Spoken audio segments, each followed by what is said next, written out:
Reciban un cordial saludo. Soy Zuleima Corredor, personal académico de la Universidad Nacional Abierta de Venezuela, adscrita al Centro Local Zulia. Me siento muy complacida de poder acompañarles en este primer coloquio internacional Miradas en la Construcción de Epistemes, organizado por el Instituto de Mejoramiento Profesional del Magisterio, Extensión Tucupita. Agradecimiento especial a la doctora Elizabeth González por la invitación y la oportunidad que me ha brindado de poder compartir saberes con todos ustedes a través de mi ponencia titulada Pertinencia del paradigma interpretativo con enfoque de estudio de casos en investigación socioeducativa. He estructurado mi presentación en 3 grandes puntos. En un primer lugar, realizaré una breve aproximación a los paradigmas de la ciencia. En un segundo momento, realizaré una caracterización también breve de la investigación cualitativa para finalizar con una descripción del enfoque de estudio de casos. Para dar inicio a mi disertación, quisiera reflexionar acerca del fin último de la ciencia, que no es otro que poner orden en el caos. Según el doctor José Ramón Ortiz, la historia de la ciencia pudiera sintetizarse en 3 grandes paradigmas. El paradigma aristotélico, que con una vigencia de 2 milenios entendía al mundo como un ente orgánico, regido por temperamentos divinos, constante. El interés de este paradigma se centra en la búsqueda de la sustancia de la naturaleza de las cosas. El paradigma mecanicista, el cual constituye un cambio en la forma de entender el mundo, se da el paso desde la concepción de un mundo orgánico y estático hacia uno inanimado y mecánico, que intenta explicar al mundo como una gran máquina, una gran maquinaria que puede ser representada por medio de un sistema complejo y cerrado, axiomatizado y formalizado. Su principal búsqueda consiste en explicar cómo funcionan las cosas. Para el año 1900, luego de 2 siglos de prevalencia del paradigma mecanicista, emerge el paradigma relativista cuántico, el cual viene a cuestionar y a dejar en evidencia los desajustes en la forma de explicar el funcionamiento del mundo desde el paradigma mecanicista. Es a partir de estos 3 grandes paradigmas de la ciencia de los cuales surgen los paradigmas de investigación de la actualidad. El positivismo, que deviene del paradigma mecanicista, el cual sostiene que la ciencia es la única fuente de conocimiento válida y que el método científico es el único medio para lograrlo. El paradigma interpretativo, hermenéutico, que representa una reacción contra la rigidez del positivismo respecto a ciertos tipos de problemas sociales. Propone pues la utilización de un proceso interpretativo más personal, en orden a comprender la realidad. Tiene su génesis en el siglo XVII en los teólogos protestantes, pero no es sino hasta el siglo XX cuando se convierte en una alternativa al positivismo. El paradigma crítico, que surge también en el siglo XX en oposición a los modelos positivistas e interpretativos, cuyo interés radica en la transformación social y en el conocimiento como un medio para emancipar a la sociedad. Aquí se da una relación muy estrecha entre ciencia y transformación social. Finalmente podemos ver en la actualidad, a partir de la segunda mitad del siglo XX, la emergencia del paradigma complejo. Este es un paradigma que parte de la concepción de la realidad desde la complejidad de interrelaciones y dimensiones que pueden intervenir en las complejas y en los desafíos de la sociedad actual altamente globalizada. En palabras de Morán y de Martínez, es necesario encontrar nuevas palabras, nuevas formas de ver la realidad para poder comprenderla. De manera que en pleno siglo XXI pareciera que esta pugna entre paradigmas es artificial, puesto que cada vez es más necesario y es desde la ciencia se comprende la necesidad de la investigación desde enfoques mixtos y complementarios. De hecho, la investigación en ciencias sociales se caracteriza por la flexibilidad y adaptación de esta a cada realidad. Si bien es cierto que durante muchos años ha prevalecido una oposición, un rechazo, una pugna entre lo cuantitativo y lo cualitativo, pareciera en la actualidad que esta oposición es artificial, puesto que en la realidad los fenómenos tanto cuantitativos como cualitativos no aparecen separadamente, sino que forman parte de la misma realidad. No podemos olvidar, sin embargo, pues, que cada uno de estos enfoques de investigación pues tienen una diferente visión del mundo, planes de trabajo muy distintos, formas de recolectar y de analizar la información que son diferentes en cada uno de ellos, y también es diferente la forma en que expresan los resultados. Sin embargo, diversos autores, entre los que podemos mencionar a Ruiz y Flitt, señalan que en la actualidad existe una necesidad de entender los problemas sociales desde la complementariedad de enfoques, es decir, desde un abordaje mixto. No obstante, la pertinencia de la investigación cualitativa en el abordaje de problemas sociales y problemas socioeducativos es indiscutible, dada la larga tradición de este enfoque en las ciencias sociales. Ya desde el siglo XIX tenemos evidencia de investigaciones de corte cualitativo, específicamente en el ámbito de la sociología. La investigación cualitativa permite al investigador social realizar descripciones e interpretaciones más próximas a la realidad de los sujetos que intervienen en estas problemáticas. Según Flick, la investigación cualitativa se orienta a analizar casos concretos en su particularidad temporal y local, y a partir de las expresiones y actividades de las personas en sus contextos locales. Quisiera señalar algunas características de los métodos cualitativos a partir de una caracterización realizada por Ruiz, quien parte de lo que diferencia a los métodos cualitativos de los cuantitativos. En primer lugar, menciona la diferencia en el objeto de la investigación, es decir, en el principio epistemológico que subyace a los métodos cualitativos, los cuales tienen como finalidad el comprender, captar el significado del fenómeno de estudio a través del análisis de los procesos, los comportamientos, los actos, la forma como los sujetos, las personas involucradas perciben la realidad.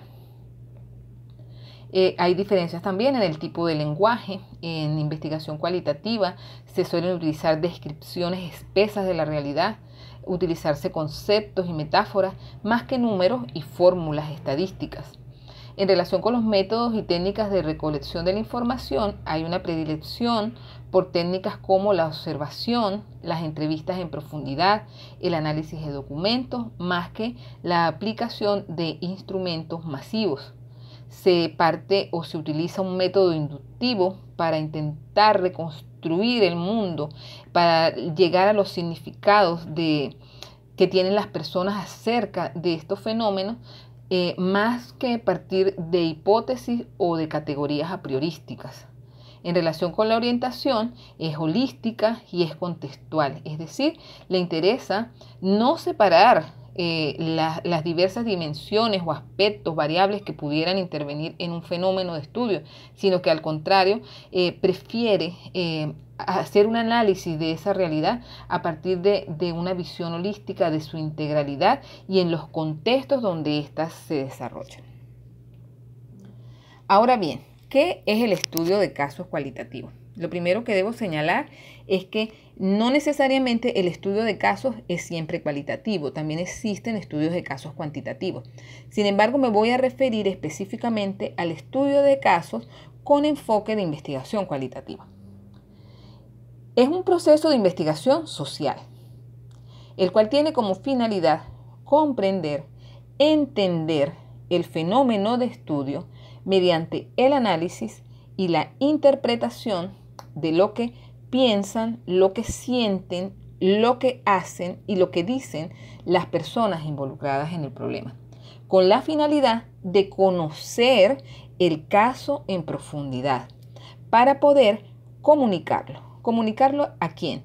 A los mismos sujetos involucrados para que tengan una mejor comprensión de la realidad y a entes externos que pudieran tener injerencia en la toma de decisiones para definir políticas que permitan superar las situaciones problemáticas.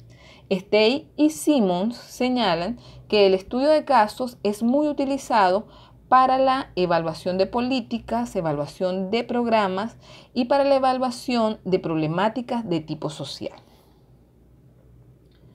Ahora, ¿qué caso? ¿Qué puede ser un caso? Un caso puede ser una persona, un aula de clase, una institución, una comunidad, un programa, una política, un sistema. Existen además diferentes tipos de casos. Tenemos en primer lugar el estudio de caso intrínseco, en el cual el interés está dado por el caso mismo. El caso viene dado. Por ejemplo, pensemos en el caso en el que yo quiero conocer o quiero, conocer en profundidad a una personalidad famosa. En el contexto venezolano pudiéramos señalar, por ejemplo, a Simón Díaz. Quiero conocer a Simón Díaz. Entonces, mi caso está orientado en todo momento al conocimiento de quién era la figura de Simón Díaz. Mientras que existe un segundo tipo de casos que es instrumental, en el cual el interés está puesto en la comprensión general de algo, que puede ser una temática, una variable, una problemática determinada. Por ejemplo, en la actualidad estoy realizando una investigación donde el caso está dirigido o lo constituye, es un caso instrumental, porque lo que quiero conocer es cómo se da la inclusión de las personas con discapacidad en el contexto venezolano.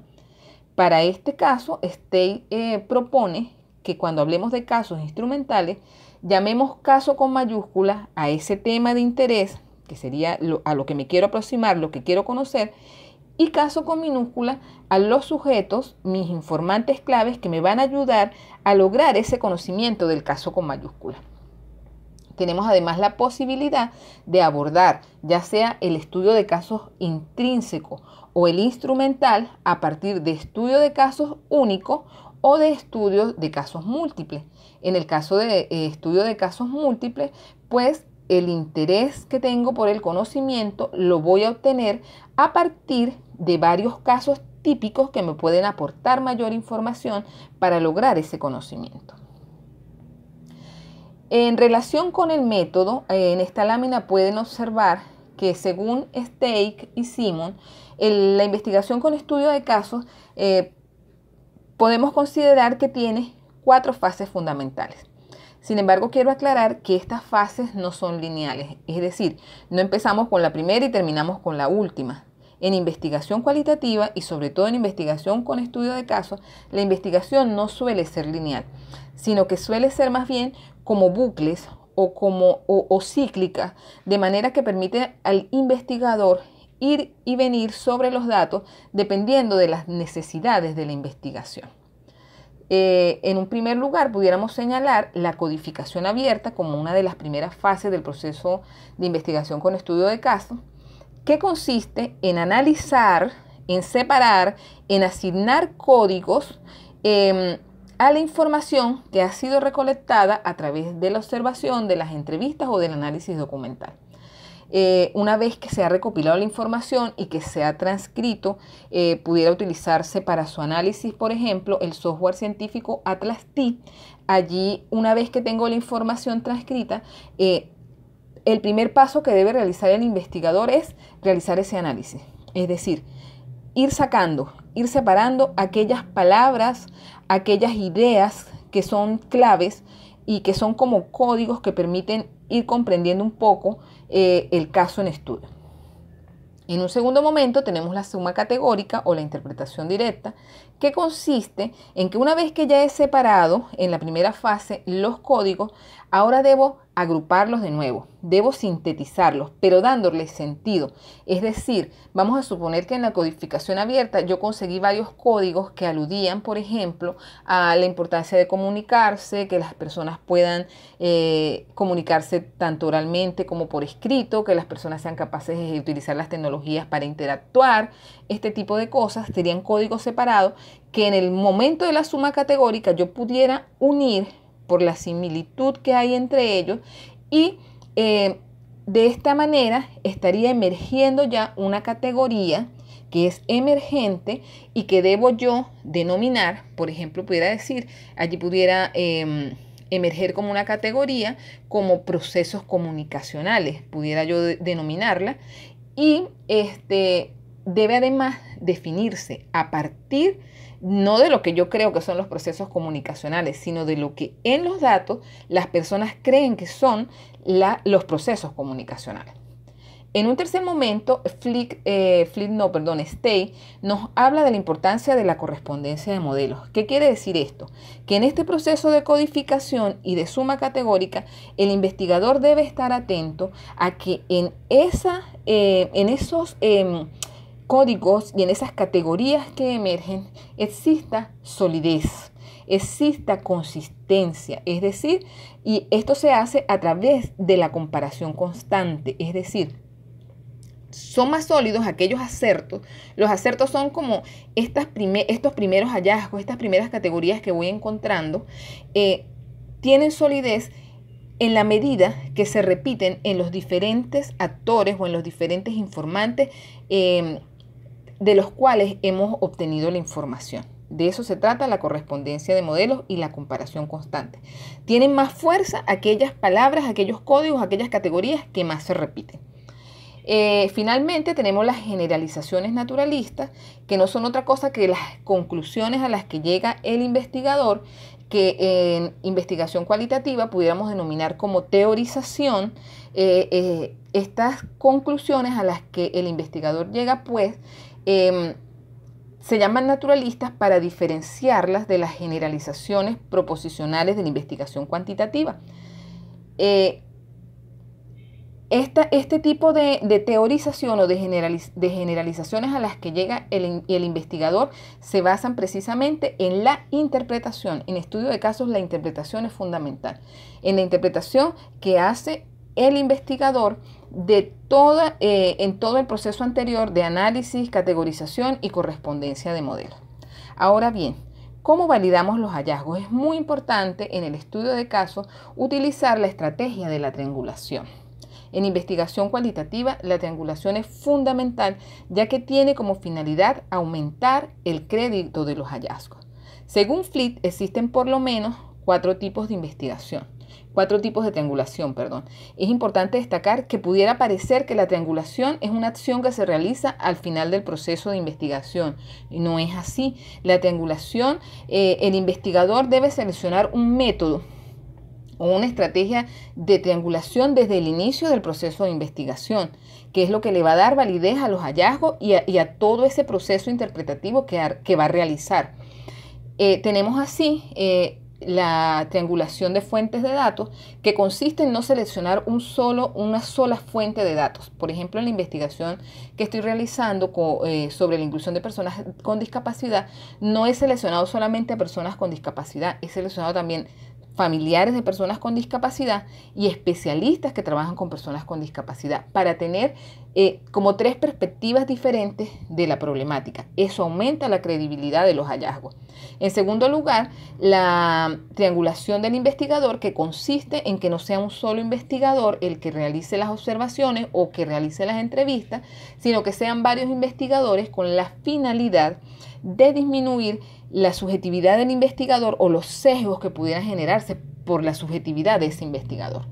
Tenemos también la triangulación de la teoría, que consiste en que el investigador revise, tenga en cuenta varias perspectivas o enfoques teóricos en relación con la problemática que está estudiando, para que no se sesgue la investigación hacia un solo enfoque teórico que pudiera ser el que prevalece en el investigador. Y tenemos también la triangulación metodológica, que consiste en aplicar diferentes métodos, no quedarnos, por ejemplo, solo con la observación o con la entrevista o con el análisis de documentos, sino que además incluso se pueden utilizar técnicas cuantitativas para aumentar la credibilidad de los hallazgos. Es muy importante entonces que este proceso de triangulación se prevea desde el momento mismo de que se inicia la investigación. No es más por ahora, se me acaba el tiempo. Agradecida por su atención. Espero sus comentarios en el canal de YouTube para que podamos profundizar un poco más acerca de este interesante enfoque de investigación. Muchas gracias.